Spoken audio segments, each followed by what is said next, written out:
In this video, we assume that we've picked some PSTM velocities, and what we're going to do here is run a pre-stack time migration, and then we will load in the gathers, and we can apply some post-migration processing to generate a stack, and we can mute out some of the traces that were filled in by migration swing and apply a spike to represent the topography on our final stack.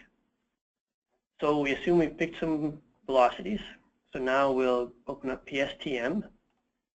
In my case, I have already run this, so I'll demonstrate one of the features here. You can load parameters and then load in the parameter file that was used to generate the PSTM in my case, sort them by date. And I can load in this parameter file that has the same name of the migration that I generated, and this will show me the parameters that were used to run this migration. So I'll have the input to PSTM, which is the same file I used to run the constant velocity stacks from which to pick velocities. And I will have the velocities that I picked in the second box here. The final datum will have to be the same final datum that the velocities are referenced to. The velocities are picked relative to the floating datum, but they are referenced in time to the final datum, so you want to make sure this final datum is the same as the one that you used when you picked the velocities. Likewise with the replacement velocity. And then the migration parameters here, many of which are perhaps self-explanatory. One thing you may want to change and be aware of here are the number of offset sections and the offsets that you're going to use. The output file here, you specify a number of nodes to run the job on, and number of cores. And one thing you'll want to take a look at it here is under options in advanced settings. You'll want to give the output range and the spacing that you like. So here our input gathers they're all in local coordinates, but they are shot gathers, and so here we are defining where to output the migrated gathers to, which locations along the line. So in our case, we'll output them every 10 meters. You can get the minimum x, maximum x from your tomography velocity model, and I believe the default will actually load it from there. Okay, so in my case, I've gone ahead and I've run this job, and it's generated a migrated stack that we can take a look at. I'll display SegWide trace from the main launcher. Open that. And this is the migrated stack that was a result of that job that we ran. You can see that there's some swing on the edges. And so what we're going to do now is we're going to run a job that will create another stack from the migrated gathers, and it will apply some mute along the edges, and we can apply some other processing as well. So for now, I'll bring that to the side. So when we run this migration, it creates a migrated stack as well as the migrated gathers. So what we'll do here is we will open up prep, and we'll want to open our gathers. So the first time we open them, we'll need to import them because there's no index file generated for those gathers yet. So I'll import the SegWide file. I'll browse and find the SIP gathers. In my case here, they are PSTM01 SIP. And I'll want to create a header map for those to identify what I'm loading in. In my case, let's take a look at the headers if we want. And we'll just point out a couple of things here. For the migrated gathers, we do have a CMP number from 1 to 1223 in this case. So when you're loading in these gathers, you want to give it a primary ID, how to display the data in which ensembles. So in our case, we could use 21 as the primary ID, and we'll change these coordinates to 81 and 85.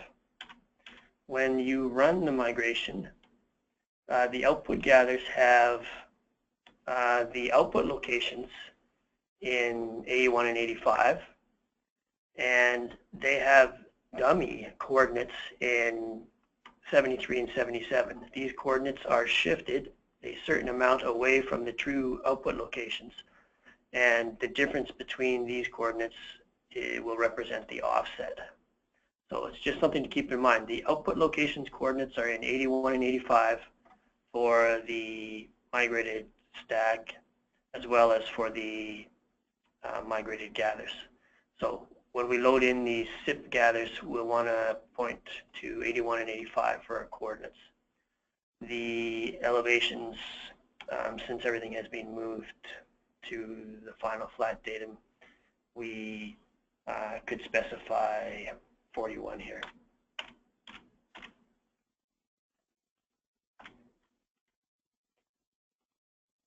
So here we could generate a map file, and in my case, since I've already loaded these in, I'll just cancel this, and I can either load the map file there, or I can simply open these gathers.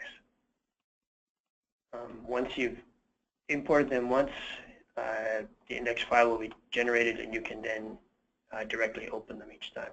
So I'm going to open my SIP gathers, and here we have our first of 1,223 SIP gathers, or common image point gathers.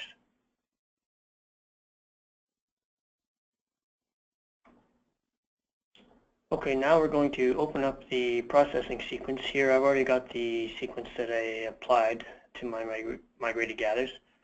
I'm going to open that up, expand the window a little bit, and explain what each of these modules is doing.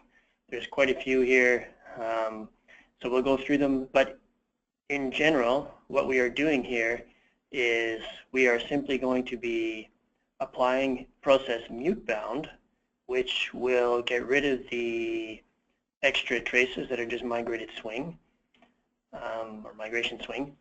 And in order to apply mute bound, we want to apply it at surface. And so we're going to apply some header math here to move the data to the topography surface to apply mute bound. And then we'll move it back, and then we'll use that same topography surface to apply a spike at the top of the section. And we'll explain each of these a little bit in more detail here. So the first one, fdatum, is allowing us to load in a topography file into bytes 53 and 57. So what fdatum is doing here, since we're inputting this and specifying shot and receiver, it will update bytes 53 and 57 in the trace header with the topography layer that we've defined here. To generate that topography layer, we simply went into ViewM, loaded our TOMO model. In this case, I'll just get rid of these.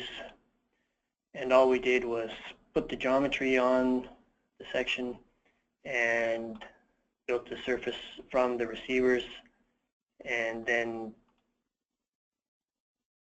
save layer as, and saved it as the topography layer. So that's how that surface was generated. In this case, I'll just close this. So in fdatum, we are just simply loading that topography layer into 53 and 57. Then we're doing a series of header math where we are calculating a time shift to move the data from the final datum up to the topography.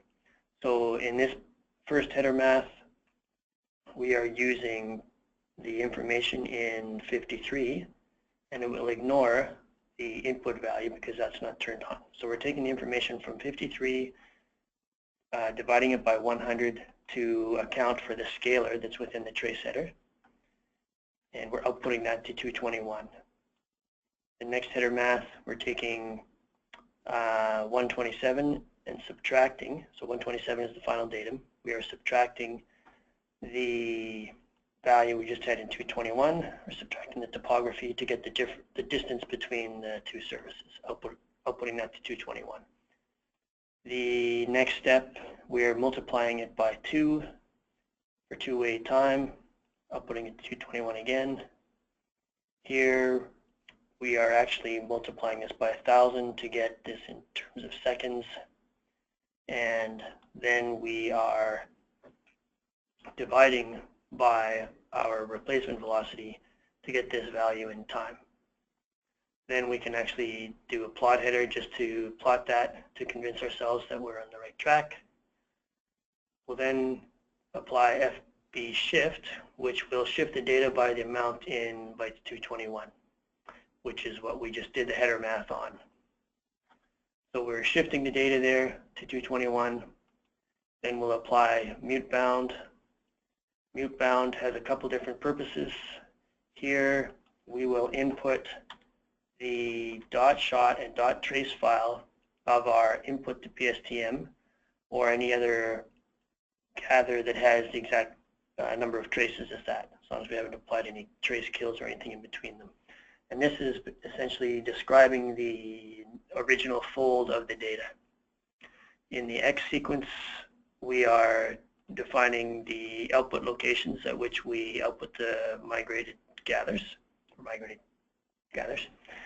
And the Y sequence, we want to make sure this is wide enough to contain all of the data. So for 2D, we'll just make sure that this is a really wide bin to not eliminate any data. I'll go back to the X. I forgot to mention, in our case, we use 10-meter bins, and so I've specified 10-meter bins here. If I specify 100, that allows me to keep some extra traces in my gathers. Basically, it allows me to fill in some of the holes. It'll allow me not to eliminate any traces that were originally not filled. If I have this set to the actual bin size, then mute bound will eliminate traces that were not part of the original fold of the data. So this, sometimes we do allow this to put some bigger bin size so that it won't eliminate as many traces and will allow you to use the migration to do a bit of interpolation essentially. The offset sequence, you'll want to use the same offsets that you defined in your migration. In the migration, they're defined as a number of offset planes, and the first offset will always be at 0. In mute bound, you're describing the same offset planes in a different way from the start to the end with the increment. The X and Y taper length here I left at 0. The second, another thing that you can do in mute bound is you can actually apply a linear mute.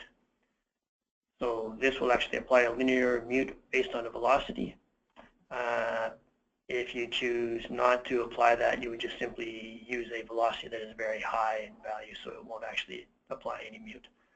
And again, by shifting the data beforehand to the surface topography, you'll avoid any problems with big topography changes when you're applying a linear mute that would apply it unevenly. So it's another reason we shift the data before we use mute bound, to be able to apply a single linear velocity mute to the data, to the gathers, before we stack them. After that, we'll use FB shift to move the data back to the original final datum. We can do a plot header to take a look at the value we have in 221 still. Probably no need for that. Then we'll stack the data. We'll do this first break mute based on the topography, basically, what we have in 221. In this case, we're applying GeoMap to basically restore the original UTM coordinates to the data. So if you want to deliver this as a final PSTM, you could restore the original coordinates by loading in the line traverse that was used to originally transform the data and use the inverse methodology here. For 2D, you would ignore these x0, y0 azimuth, and you can ignore the output here of crossline, inline and crossline. Here, these last two header maths, we are simply putting, in this case, the CMP number into 193. And in this one, we're putting the line number in 189. These are simply optional. Here we're applying a filter and an AGC, and then we're applying a spike based on the topography to this section. So we'd specify an output file name, specify some nodes to run the job on in the cores, and then we could run the job. I've already done that, so I'll close this and I will load up the resulting stack.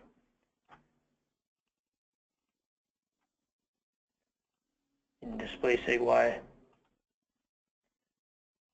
we can load both SigYs again, just to highlight the difference. So this first SigY here was the output directly from the PSTM module, and the next stack here has the topography at the surface as a spike, and we can see that we've gotten rid of these extra traces on the edge of the line. Also, of course, in that job, that prep job, you could apply any type of signal enhancement if you wanted.